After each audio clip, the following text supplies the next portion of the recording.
Hey everybody, I'm trying this again and hopefully it'll work a little bit better.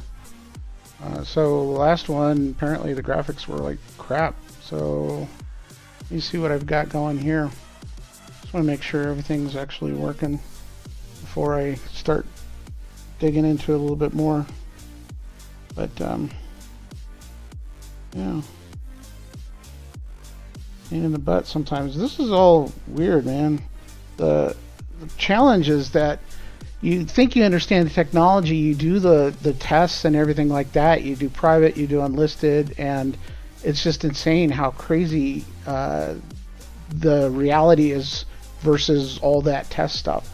So yeah, so it looks like I'm good now. Hopefully the video is doing okay. I'm not sure, but let me know in the chat if it's better, but then we can have the regular conversation I intended to have to begin with. Okay, cool. All right, so like I was saying in this last one, before I got interrupted with the bad graphics and bad configuration on my end, is that Defcon's going to be really weird this year because they got kicked out of the facility that they were supposed to be in, which is the big convention center, and they had to scramble to find a different location. So instead of that big conference area, they have to cram it into the Hilton and off of the strip there, and it just doesn't seem like it's going to be quite the capacity that they had last year. So it's going to be pretty insane. I think that they moved most of the stuff out into different areas, but I've even seen some people saying that they were doing talks and out of hotel rooms and stuff. I mean, Defcon's always done that, but I think that it's gotten a lot worse, that people are trying to find ways to actually interact with people like they usually do, and it's just not going to be as accommodating this year as it was last year. So that's unfortunate, but it is what it is. At least it's not the whole COVID thing, and they had to do it all virtually, which was challenging. I hosted a national bone marrow donor program that year, and we got one sign up, I think, is through in the live. It was just nobody knew where to go. There's just too much information, and I think it just kind of screwed everybody up. So anyway, so at least that's happening. I'm not sure I'm going to go this year. I probably won't, actually, just because I think it's going to be too chaotic, and I'm not really too keen on hanging out in a really crowded environment like Defcon was last year. And if it's going to be worse this year, that's kind of insane. I don't think I'm going to be willing to do it. But one of the things I was going to talk about is that the information coming out of Defcon, there's still, out of the talks and everything, there's still a lot of good information that we need to be aware of from a pen testing perspective. And I wanted to go through the list of the different talks and see what kind of new techniques or new tools are coming out of Defcon this year for pen testers. Now, there's a ton of crap. I shouldn't say it that way. There's a ton of really good talks and ideas that are presented in talks all the time about like the industry, or it could be like detailed talks about encryption, or detailed talks about reverse engineering, and all that's great, and that's definitely helpful. Get it out there. I really appreciate people putting together the presentations for these talks. It's harrowing to get up there on those stages and actually present this stuff, because you always feel a little overwhelmed. But my point is that there's a lot of stuff that doesn't necessarily impact me as a professional penetration tester, and so that's kind of the stuff I want to filter through and find out some of those things that are going on. I've heard that HD Moore was actually going to put out a new tool, so that would be something I'd be interested in, right? So I wanted to kind of go through it. I haven't had the time yet to actually go through it, so that at least it's up on my radar. Now, I don't know if you guys are going or not. I don't know what your plans are, and I'm not even sure that this is necessarily something that you're interested in going through. But I'm happy to have any sort of conversations about anything that might interest you. Since we're just doing this, like I said, it's just a hangout. So, you bring up conversations of that you want to talk about, topics that you want to talk about, and I'm happy to have those conversations. So, feel free to just put something down in the chat window, and we'll see what we can do. Now, I might try again later. I might try bringing in our Discord server and doing a live chat, and see if I can bring that over and see if it'll actually pipe through. I don't know. It says it's supposed to be able to, but I haven't even given it a shot. So I know that's running a huge risk, because you guys could say anything and it gets caught on stream, but whatever. I don't care. So anyway, I might try that anyway. Yeah. So DCGVR. What the heck is that? I'm not familiar with that. So curious now. Oh god, I was having this conversation the other day, is that there's so much stuff going on. There's a new village. There's lots of new villages I don't even know about. One of the things you cannot do is go to everything at Defcon, and so I know I'm missing some really cool crap. So yeah, so I'm happy to have anybody post anything up there about anything that they wanted to go see, because like I said, you got to get the word out, because there's so much stuff that it's easy to miss the really cool stuff. So, oh, interesting. Are they going to do it? So VR. So they're really going to do a virtual reality? Is this going to be like you go to DEF CON, you go into a room, and you're all standing around with virtual reality goggles on, or is this something that they are going to set up for an online, it doesn't matter where you are, anywhere around the world, and you can participate in the event? I'm really curious now, because that might be worthwhile too. So yeah, I didn't know they were doing that. All right, so this is the talks page for DEF CON. I'm going to go through the stuff on the right. I'm going to ignore the stuff on the left until I click on something. But if there's anything that you guys planned on going to any of these talks, I don't know if, like I said, I haven't looked at this yet. But if there's something that you guys are going to go to, let me know, so that I can kind of zone in on it. Because again, there's so much here. I'm just going to look at the titles of the actual talks and figure out if it's something that I'm interested in finding out more about. But if there's something that you guys plan on seeing that you've read about or anything, let me know, because input is definitely valuable. And again, even if I don't go, everybody knows this, or unless you're brand new to this, is that all these talks are going to be online eventually. Not the talks necessarily from the villages and stuff or whatnot, but all the main talks are going to be online eventually. So even if you don't go, identifying those talks that you want to go to and figure out what's happening is definitely useful. So yeah, so it's all online. That's cool. I gotta find out about that. If you got a link, ship the link, man. I'm curious. So yeah, so I mean, like this right here, defeating ATM disk encryption. Unless I'm doing a pen test on an ATM, now that's possible. The last company I worked for, we did a lot of, we had a lot of stuff shipped to us that we would hack through, like washing machines and things like that, right? But I don't know if anybody's going to be sending me an ATM. I'm assuming it's a ATM, like what I'm thinking it's an ATM. Let me go there real quick.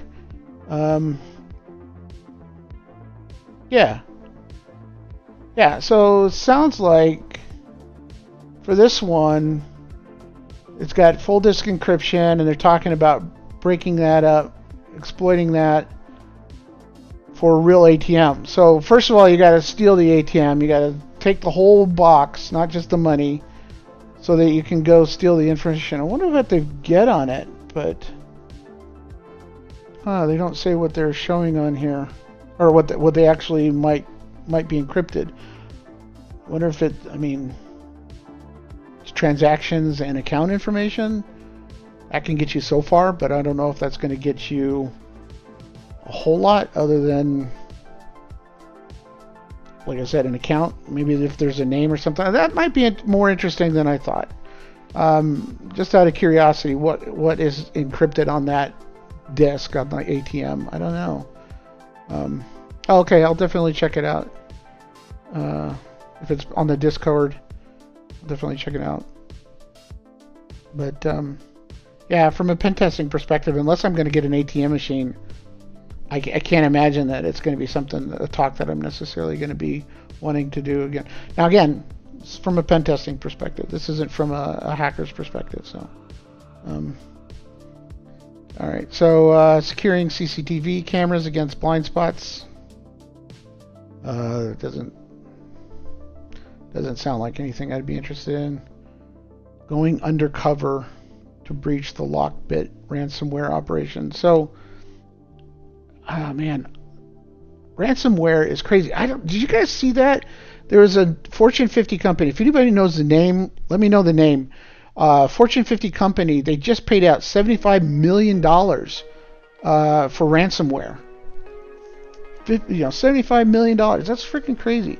I mean, last one I think was like $40 million, and I thought that was insane that would happen. But we go over this over and over and over and over again with these companies and said there's more than just the exploits. There's more than just protecting against attacks. There's the whole incident response and disaster recovery, and you can't slack off on any of that. I mean, the whole security environment, all the consultants, the whole world is very aware now that you really need to do disaster recovery. I mean, and it's not like ransomware is new, right? So, but man, yeah, $75 million, crazy. And it was for a fairly unknown black hat hacker group. And yeah, so I mean, some kids, I don't know, decided to put this together and found the right target and was able to exploit them for $75 million. It's insane. It's insane. Yeah, but I don't think I'm really too curious about going undercover. But spies and bites, probably same thing. Understanding what happens behind the scenes, great, but not necessarily something that will help me on the day-to-day pen testing. You know what I mean? Oh, this might be interesting. What is that one about?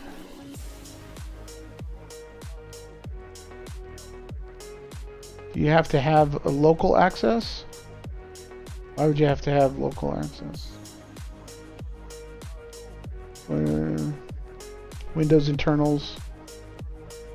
Oh, yeah, I mean,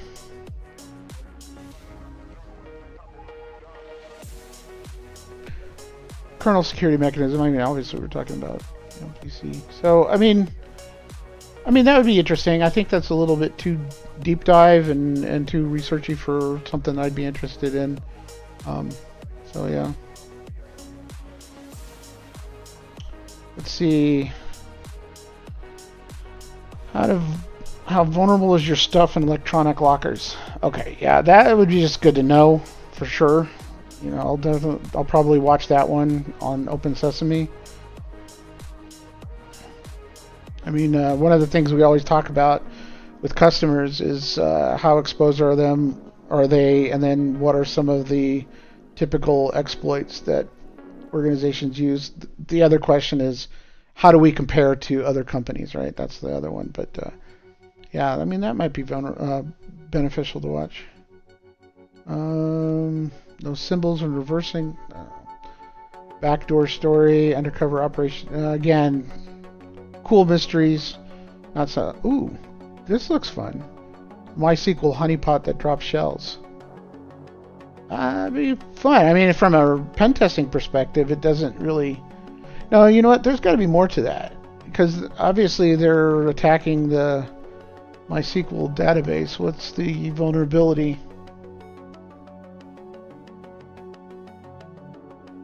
Allows a rogue MySQL server to attack a client connecting to it.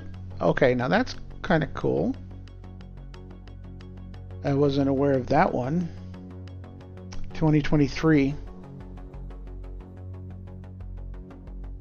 So 2024, they got a MySQL dump utility. Rogue SQL server weaponized it with a chain of 3 vulnerabilities. Arbitrary file read. Okay, all right. So what did they discover? 2 new attacks against MySQL server.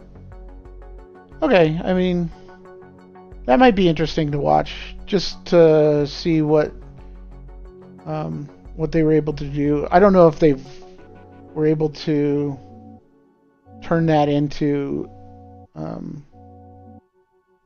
usable exploits, or if these are exploits that are actually in the wild that we can use on our own pen test. I don't know. I'll probably follow up with that one. Oh, they're from Amazon Web Services. Probably has nothing to do with AWS, but cool. Yeah, I'll definitely be checking that one out.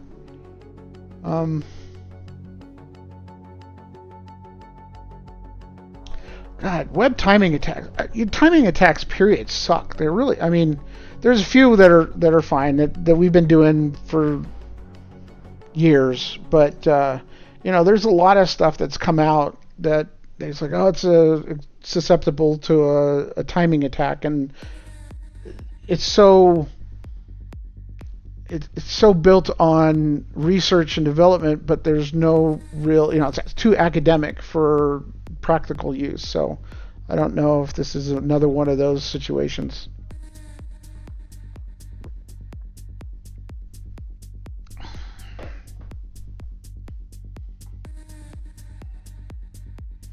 Chronicles of a Cryptographic Heist. Again, I mean, these are cool. These are cool stories, and I think those are valuable. And I'm glad that these people get the opportunity to get up on stage and talk about it. I mean, turn it into a movie would be kind of cool, but I'm not sure I'd be wanting to spend my time, especially considering to get into any of these, you gotta get in line for an hour, and that's assuming you can actually get in, right? So you got to really be all in on these conversations, and I'm not sure watching a story live at Defcon is the right way to go. Afterwards, like I said, it might be interesting just to hear it, but I don't know. Fireside chat, that's cool. On your Ocean's 11 team, that seems a little. What are they actually saying? Okay. In this talk, I'm going to show you how to bypass Casino Canberra's AI systems. Oh, that would be fun, especially considering it's in Vegas. They're going to love that one. So, yeah. I don't know. Maybe later. Maybe after, if I've got nothing else to check out. I'm going through some of these other ones. Exploiting cloud provider vulnerabilities for initial access. Okay, that's a problem. So let me see if they're actually going after the cloud provider, or if there's, because there's a separation in layers, right? Who's responsible for what, and all that network stuff is owned and controlled by AWS, and it's pretty much off limits when we do pen testing. So I'm kind of curious what they're targeting, because that could cause some serious problems. Okay. So start with the exploration of IAM roles, then demonstrate vulnerability that bypass those protections. Okay. Cloud pen testing. Cool. We'll cover a real-world example in AWS AppSync that allowed us to hijack IAM roles.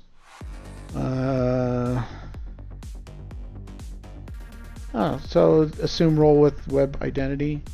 Okay, so that's just an IAM attack, right? And configuration. That I've said this before. I actually haven't said it out loud.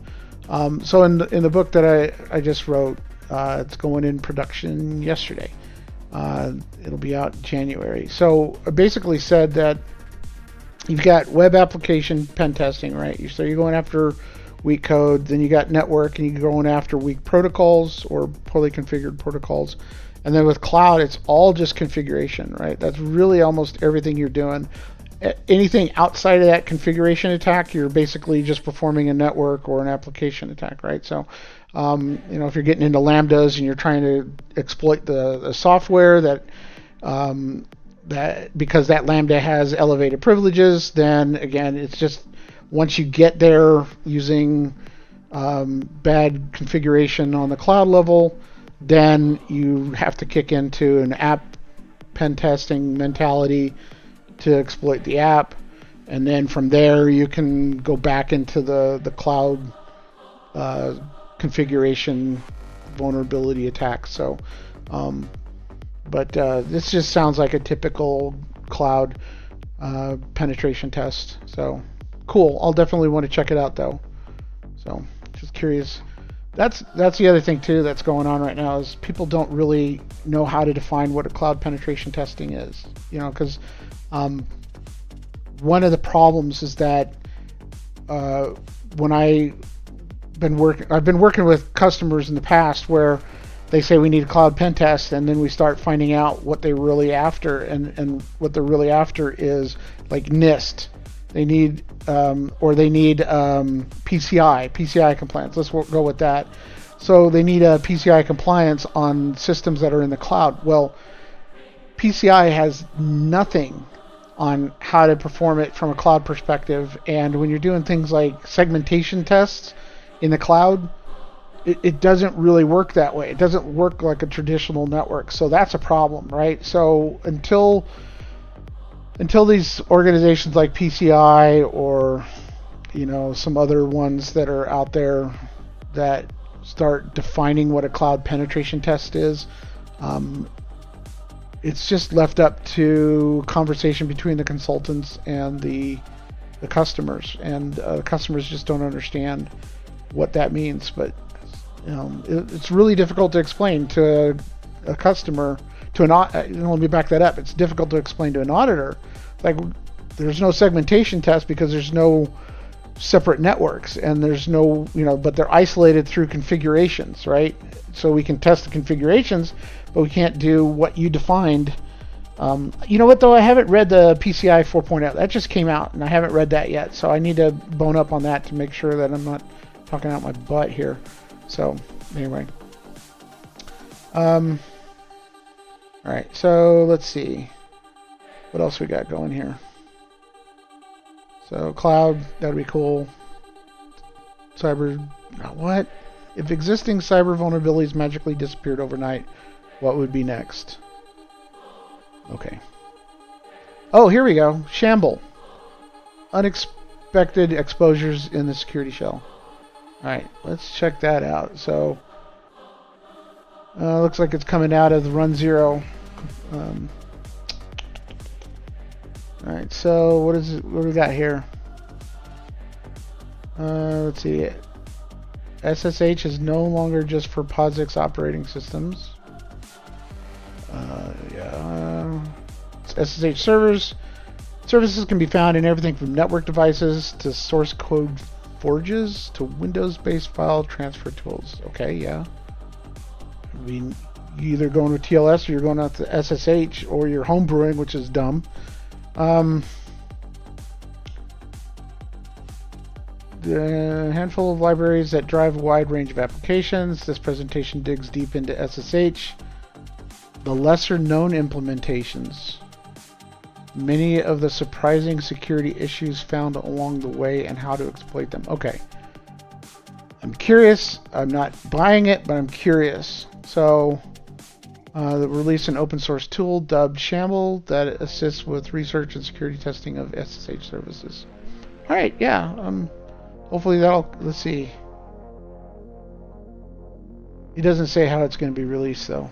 I don't see how he's going to release it. Alright, I'll have to definitely check that out and see what that looks like. I don't even know. Maybe they've already released it. I don't know. I wonder if they have.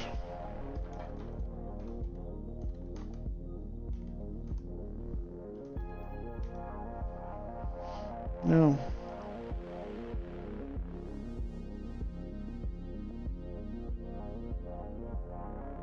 Oh, okay, so placeholder. Yeah, okay.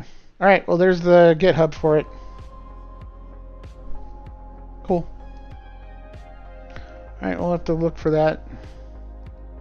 Oop.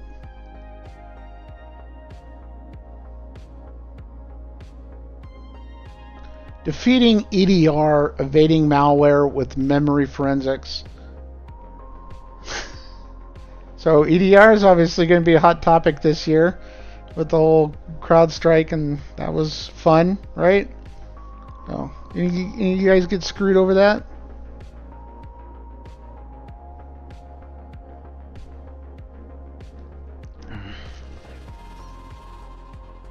Let's see what else. Digital emblems, pwn to own exploit. Oh, another story. Okay. Unplugged. Is that? I think that. Okay. Cocktails and cyber. Oh, so I understand that if you go to some of the training events, the paid ones, I don't know how I feel about that, but if you go to any of the trained ones, then I think you get a dinner or cocktails with Jeff. Let me see if this is what they're talking about, or if there's another one. Ask me anything. Oh, so it's just an AMA. But when? When is it? Friday? Oh. Oh, maybe that's... Are they still doing... On Thursdays, are they still doing... I guess I could look, right? I'm on the webpage. But are they still doing the Thursday is kind of like for newbies? Or did they actually expand it? Because, you know, there's so many here. You can't imagine that they can cram them all into 3 days. But I may be wrong. Using lasers to hear keystrokes through glass windows. So I heard about that like years ago, right? And freaking cool, but I never saw the technology or anything. I heard lately that, how was it?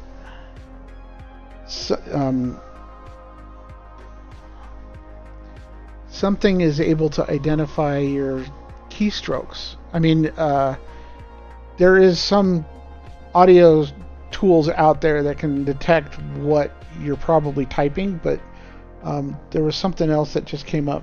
So all that's really cool stuff, but I just can't imagine anybody actually using that unless you're like a state actor or something like that, right? I don't ever imagine IBM trying to go find out that using those tools to go against Dell or anything like that. Or yeah, it's just an example, bad example, but still cool, right?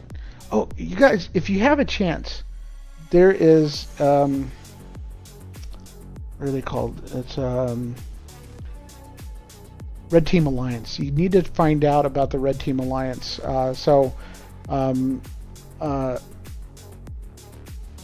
Basically, oh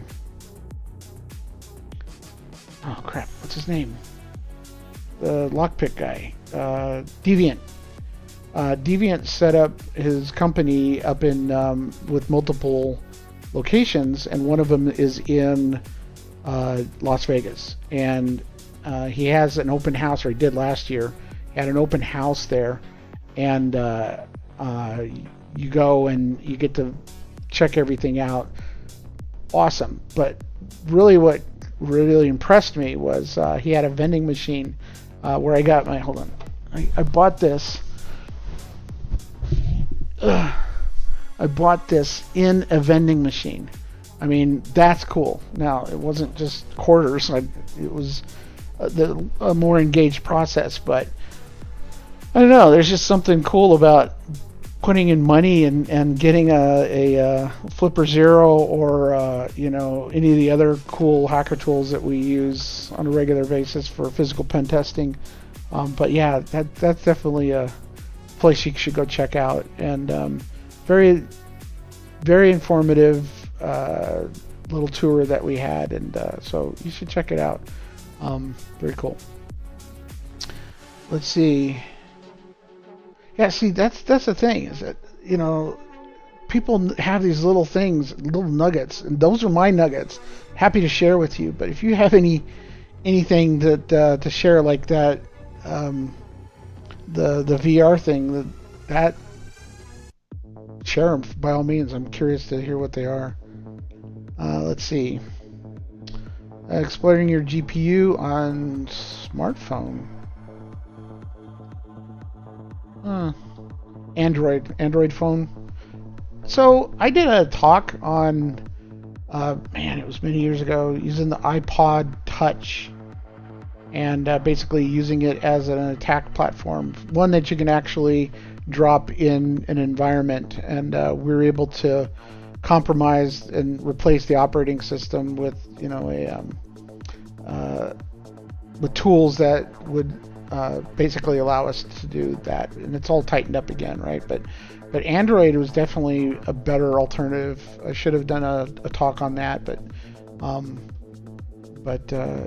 yeah, sounds cool. Android root, exploiting your GPU on smartphone. I'm not going to go to it. Might not watch it, but it's still a cool topic. Breaching AWS account through shadow resources. All right, that. The cloud seems complex. It is freaking complex. It's a pain in my ass. Some services utilize others. Yeah, duh. Interesting enough, it turns out that this could lead to catastrophic results if done unsafely. Yeah, absolutely true. No question. Present 6 critical vulnerabilities that they found in AWS. Oh, so they were acknowledged and fixed by AWS. Okay, so that's cool. But it sounds like, I'm wondering, let's see, vulnerabilities range from remote code execution, information disclosure. I mean, what, is that on par with like being able to access buckets, you know, that weren't secured from the beginning, and they've changed that? I mean, is it something like that, or is it more aggressive? I'll probably have to watch that one, simply because I do too much cloud. You notice that I didn't say a lot of cloud, I say I do too much cloud. So it's a pain. So let's see. And the reason why it's a pain, all right, on my soapbox a little bit here, the reason why it's a pain, again, is because customers don't understand what they're asking for. And we've had many circumstances where they say, hey, can you do a pen test against our cloud? And then you find out that they have like hundreds of accounts, right, with all their own permissions and each business unit, and it's overwhelming, right? I mean, it's crazy. Can you imagine like trying to, somebody asking, hey, can you make sure our firewalls are secure for a Fortune 50 company, and they give you a dump on every single firewall they have across the globe, and then you're supposed to figure out where they're insecure, right? I mean, it's crazy. There's tools that help, but when you're talking about tens of thousands of IAM policies, it's just insane. So there's a guy, Seth Art. I worked with him very closely. He reported to me back in the day, a few years ago. He and I put together, he did the heavy lifting, but the cloud penetration testing program. And having this conversation with him, what I walked away with, and he's the one that really made me see the light, is that cloud penetration testing, from my perspective, a cloud pen test should be something that is an objective based. So basically, let's start from one of your coders and see what we can do, right? And the objective is to get to a sensitive system, but only with the initial credentials of a programmer, right? And go from there, right? It shouldn't be scan the entire cloud architecture and see what's happening, right? It should be objective oriented, or otherwise you're just spinning your wheels and you're going to miss a lot, right? So, okay, off my box. But what are they asking for? Security, shadow resources, though. I mean, I'm not sure what shadow resources they're really talking about. I don't know.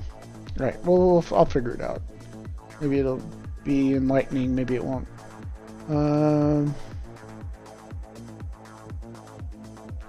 Joe and Bruno's guide. So Joe Grant's got to talk. That's cool. Regenerating passwords from RoboForm's password generator. Oh. Story process experience of reverse engineering RoboForm. Finding weaknesses in the randomness of the password generation routine. Who has the lava lamp? Is it Facebook? Somebody's got a lava lamp wall that basically creates the randomness for random number generators. Somebody's got that. I don't remember who it was.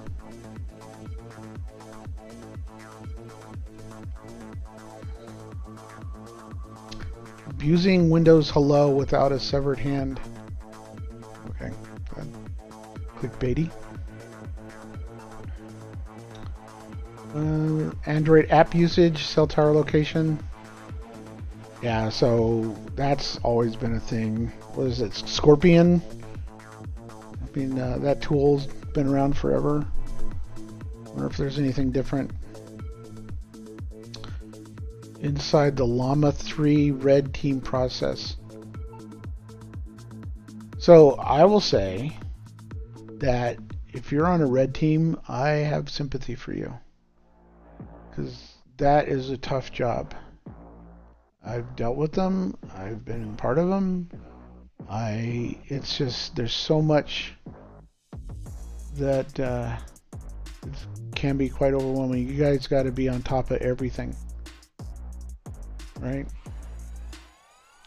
You got to be stealthy. It's not just like for me, I get to make as much noise on the network as I possibly can if I want to, but not for red teams, right? They got different objectives and agendas and tools that they need to use, and what's easy for me can be very difficult for them. So. Social engineering, like your Picard. All right, again, social engineering is the thing to do. We hate it, guys. It's one of those things that we don't like to do 90% of the time, but it's definitely something that works. So I'm going to scroll through these a little bit quicker. Eradicating hepatitis C with bioterrorism. Okay, that's cool. I don't know what that means.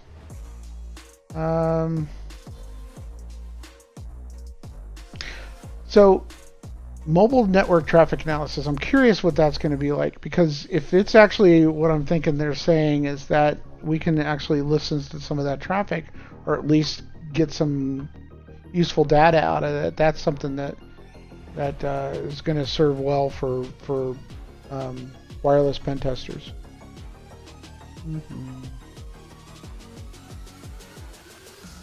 Break and secure web gateways for fun and profit. Alright. Explaining Bluetooth from your car to the bank account. So Bluetooth's always been insecure. I'm not surprised that they're finding more things on that, that's for sure. There was one not too long ago, they were talking about exploits against mouse pads, right, that were using Bluetooth.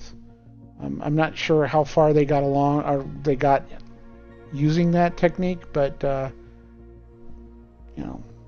like I said, that Bluetooth's been weak for a very long time. Laundering money. It's Defcon. That makes sense. Let's put that in there. Mutual authentication is optional. Data structures reconstruction. Reading bytecode. Cult of the Dead Cow. Oh, holy crap, are they still doing stuff? Cult of the Dead Cow.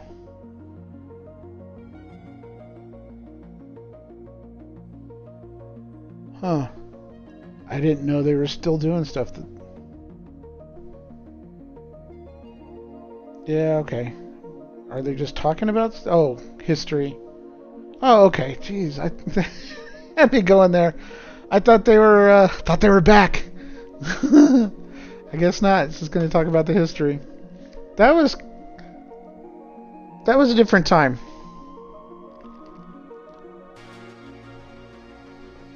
It was a different time. Not sure better. That was when, if you knew how to hack, it was like Jedi mind tricks and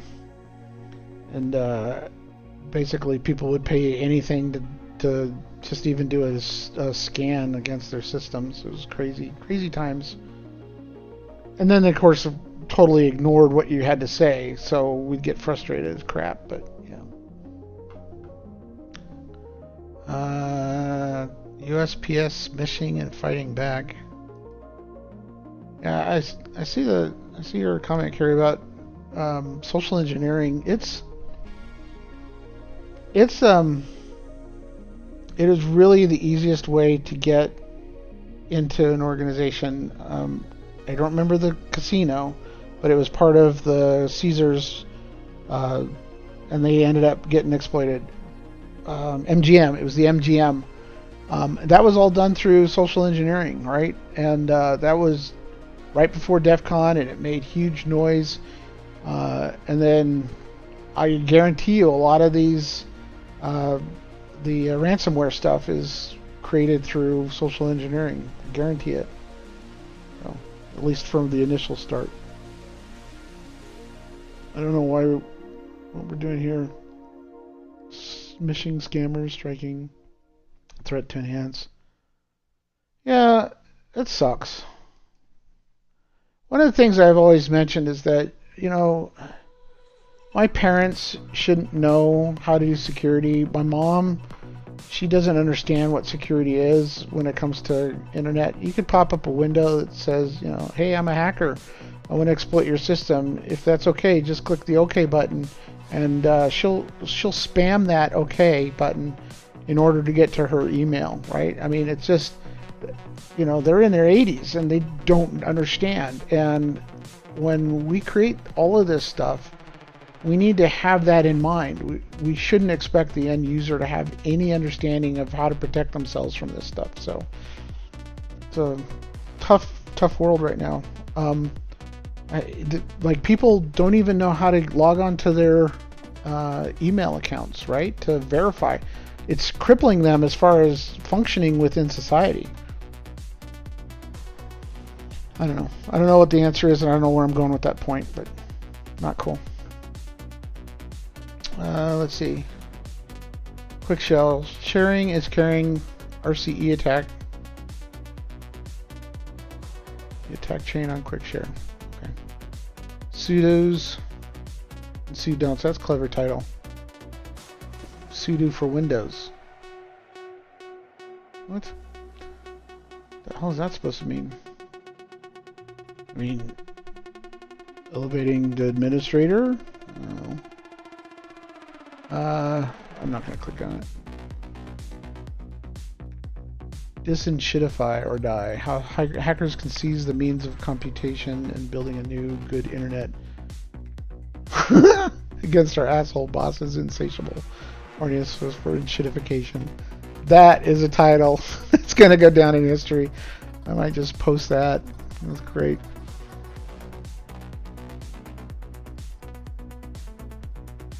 Let's see. Automobiles, alcohol, blood, sweat, creative reversing, car modding. Oh, did you guys go a couple of years ago when they had the military was starting to show up? They had the Navy there, and they had a cockpit that you could get in and actually fly the aircraft, and they were encouraging a lot of people to participate in their open hacking program.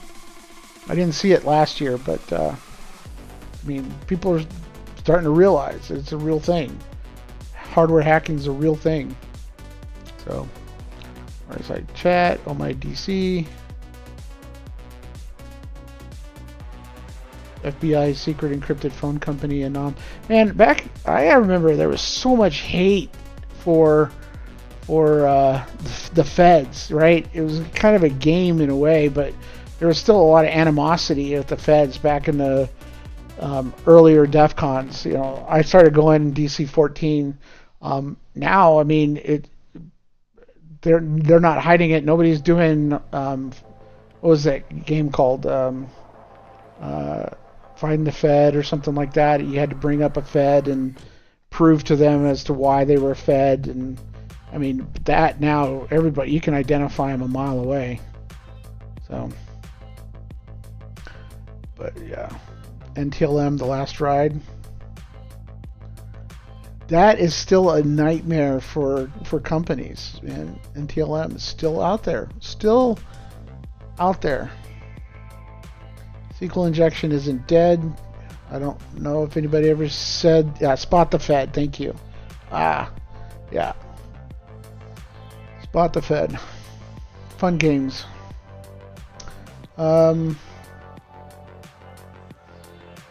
Smuggling queries at the protocol level. Huh. Alright, maybe. Local attacks against the 1Password Mac OS desktop application. Okay. That might be important. Password managers. We'll cover the outcome of our research. Different attacks to dump local 1Password vaults. And then what? Can they actually... Cool. I'll definitely be checking that one out.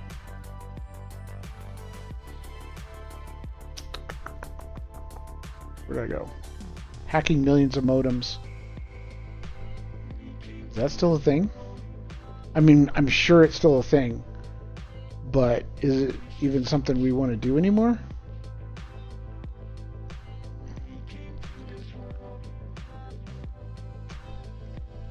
I remember we had one not too long ago, like 3 years ago, where they wanted us to do a pen test against the war dialing, against their modems. They wanted us to war dial. I remember that now. So I guess it's still a thing. Crazy. I mean, that's like from the 80s movie War Games, right? Measuring the Tor network, Shadow Librarian, hook chain. Again, here we go, bypassing EDR solutions. Right? Obviously, that's a problem. Getting past EDR is a big deal. If you can do that, you're gold in your attack, right? And then, but there's still also a question based on what just happened with CrowdStrike. Does every system need EDR, right? Does it belong on every system? I mean, whole divisions were shut down because end users had EDR on their computers and they couldn't do anything. So I don't know. That's going to be an interesting conversation for the next decade. Hacking millions of hotel locks. That's no big surprise. Logging truck to truck worm. Really? Will that target our infrastructure? Or is it like your local neighbor's pickup truck?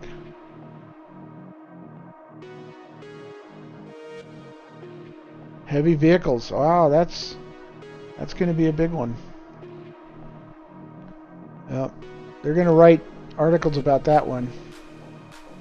Just bet on that. Leveraging big data and vulnerability discovery at scale. Big data has always been a tempting target. But then once you're there, a lot of data. Encrypted newspaper ads in the 19th century. Oh, history. Cool. Watchers being watched. Defcon Academy. Breaking the beam.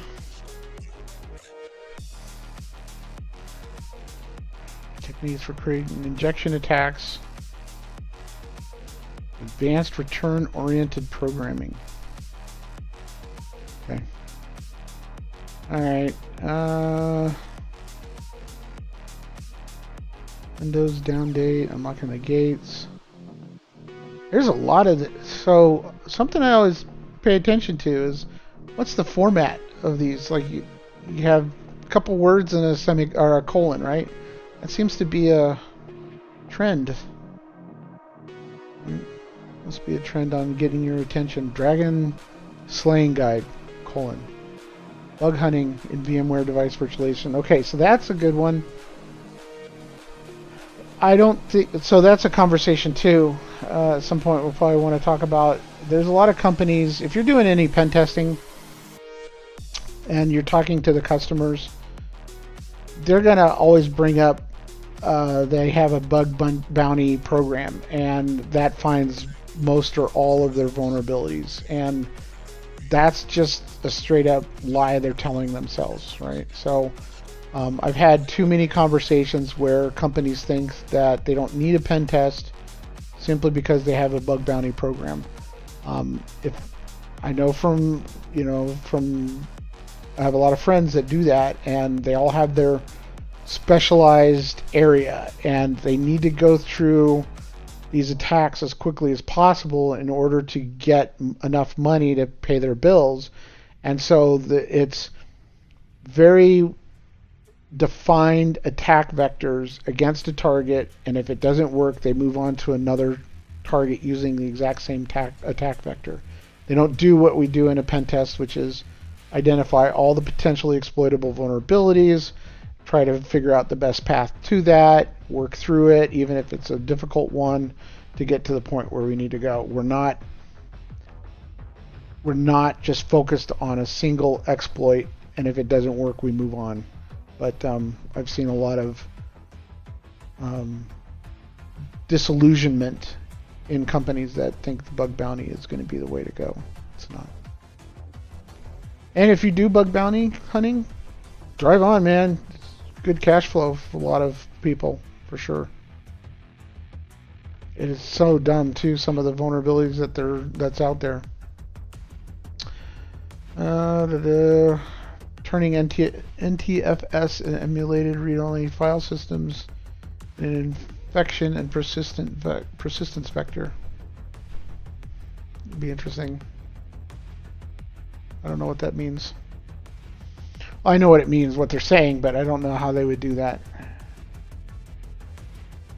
What is the infection and persistence vector?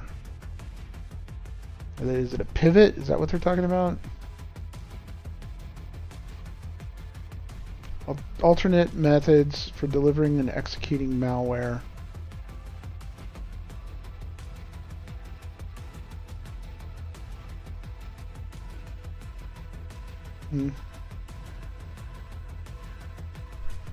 Okay. Curious what they have to say.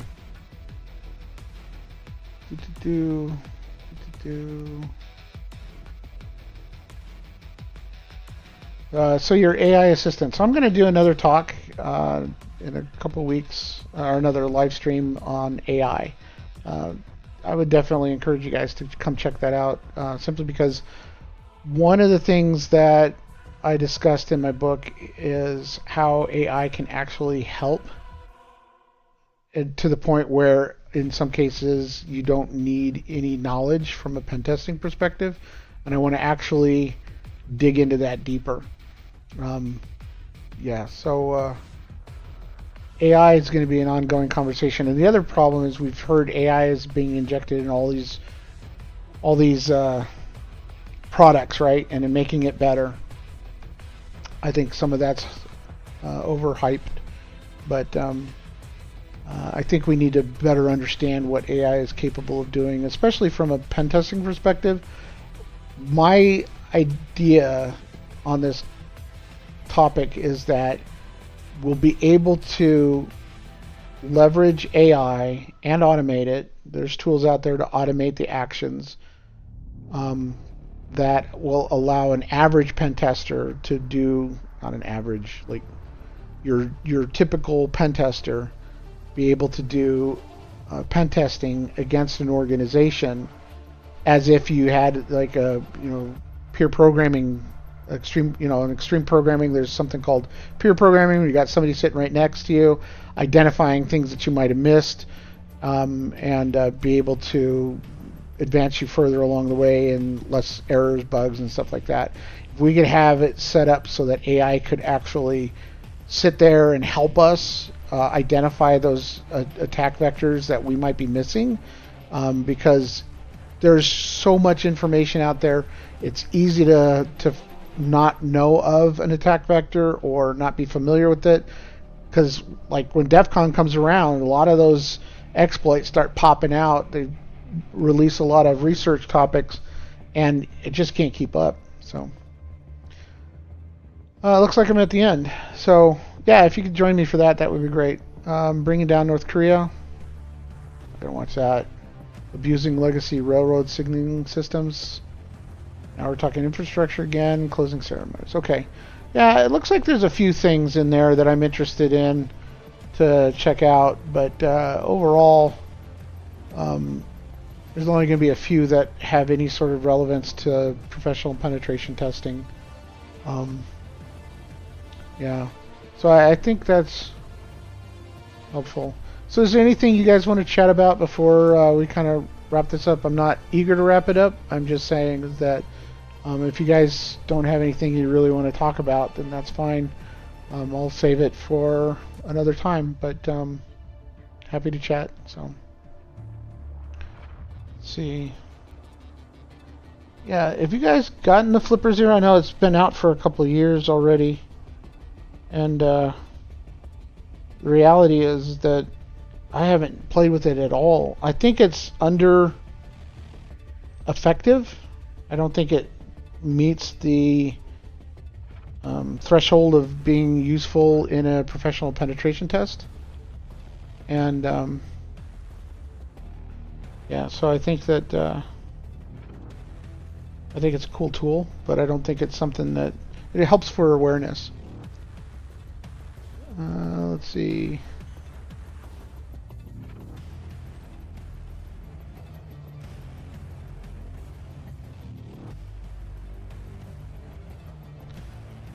If AC's talk is live streamed on DC's YouTube or Twitch channel, I might try to give it a watch.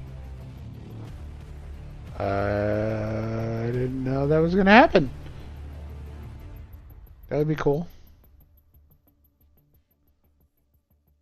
Where's he? What's he talking on?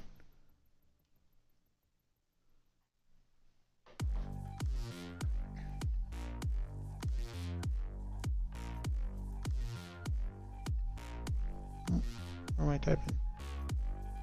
Crap if I know.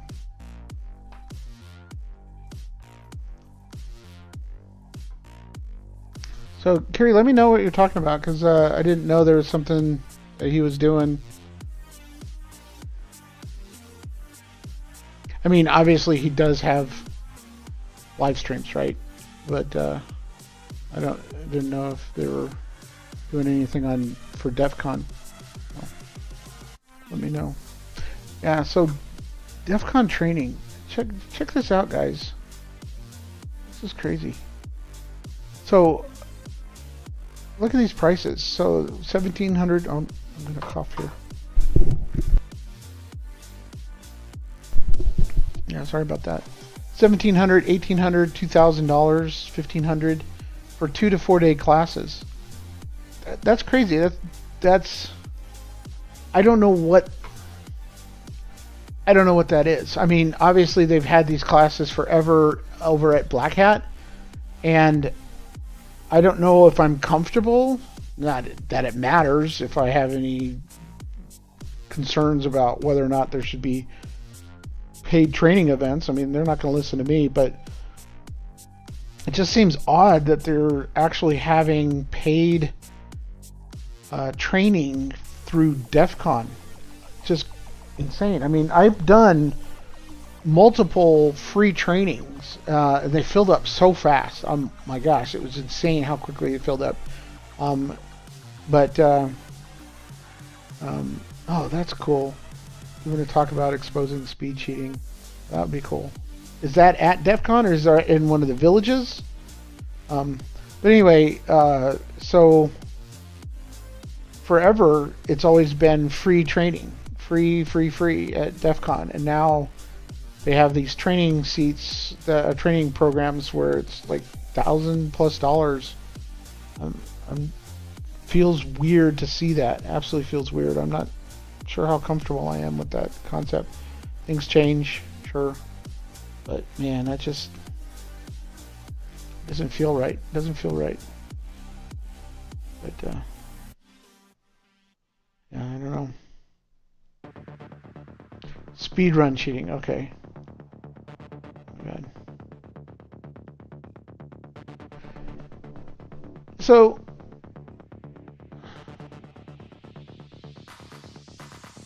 why does that matter? So he's given a talk about exposing speedrun cheating. I mean, what does that matter? I mean, I've seen speedrunning, right? And on games and everything like that. Is there a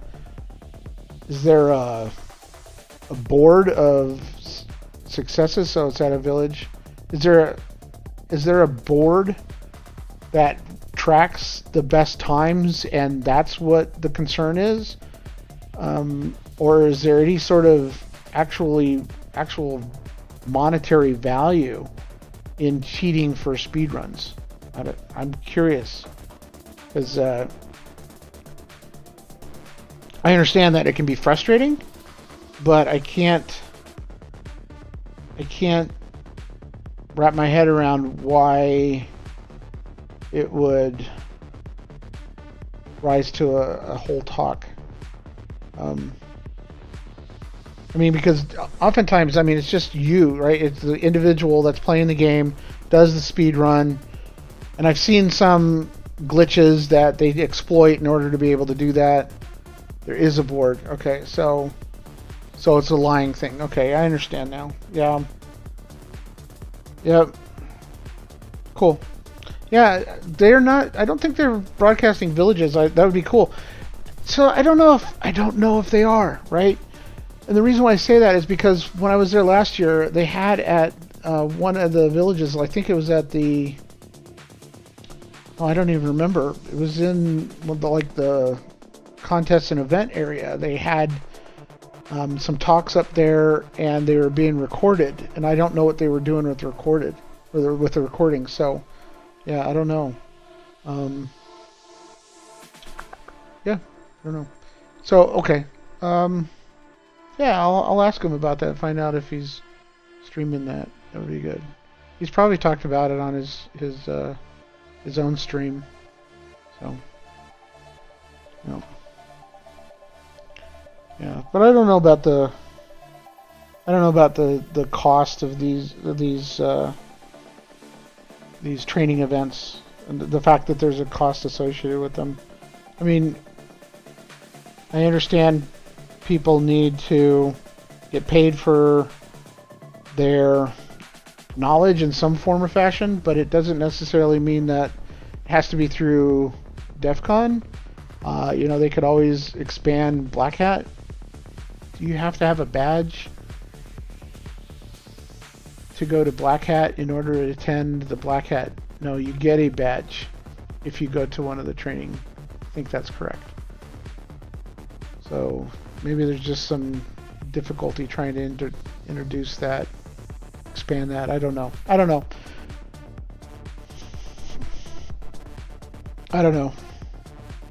get it. But I don't think it's a money grab. I don't think that's it. Just don't.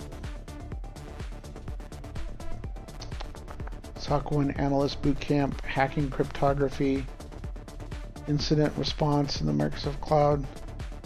Unless these are just standard courses that are being brought here. Like, for example, a really good one is who's the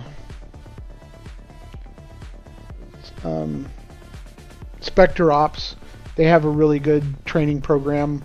I wonder if it's just them being coerced to do it live here in Vegas. If that's the case, cool. But it doesn't feel like adversarial thinking, the art of dangerous ideas. That doesn't seem to me like something that somebody like that reaches the level of value is something like the Spectre Ops simulated adversary tactics and tools training. I mean, Jason's a good speaker, so I'm not saying you won't get anything out of this. Ooh, that would be a good one. Practical approach to breaking and pwning Kubernetes clusters. That's fun. No, I'm serious, not kidding. That's fun. All right. Yeah, I don't know. It just seems weird. Again, it just seems weird. All right. Yeah. So yeah, I'll follow up. I'm curious if there's going to be any sort of broadcasts out of those, recorded and posted later, because I know they're not going to do live. They did it for 1 year, and that was 2 years. They did it for 2 years, but that was it. So they're not going to do that again. But yeah, so I don't know. So I think that kind of running out of steam here.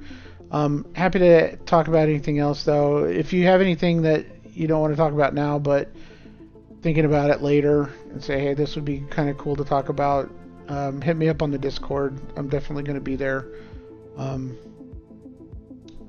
Always happy to chat there, so so ping me. Other than that, thanks for hanging out. I really appreciate it. Like I said, I'm sorry for the cluster beforehand, because technical issues can be a pain in the butt. Wasn't foreseen. Thank you for the suggestion on the 30 FPS. It seems to have cleared things up. So I'll just do that from moving forward. It's not like I need 60 frames per second, right? It was too blurry, wasn't it? I bet it was. Anyway, yeah, so thanks for hanging out. I'll catch you guys next time. Like I said, ping me if you have any suggestions over in the Discord server. And maybe next time I'll actually try I'll just set up a whole Discord chat. Maybe that would be fun to do. Just a live chat, and we can go over whatever we want to, talk about whatever we want to, and search the internet for it. So, all right. Well, thanks again. Appreciate it. And yeah, have a good one.